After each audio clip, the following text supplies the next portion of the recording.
I picked up this wood for £130 from my local DIY store. I wanted to make a vintage coffee table, so I started by aging my wood by hammering and then using these surface finishing discs to really expose and get into the grain.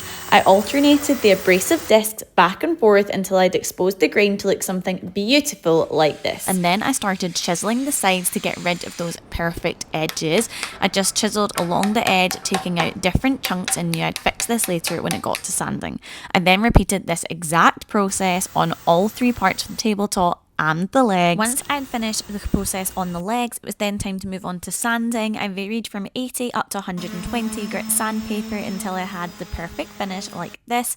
Then I used wood glue to glue two sections together. I had 8 pieces of wood and I wanted to use these to make my 4 legs. I'll be sure to leave all of the measurements in the description. Once the glue had set, it was time to move on to securing the legs to the tabletop. I needed to use 6 straight brackets for this project and I picked them up for a total cost of £17. Then I used L-shaped brackets to secure the legs onto the table. Now I used 8 of these brackets in total, 2 for each leg, 1 on each side.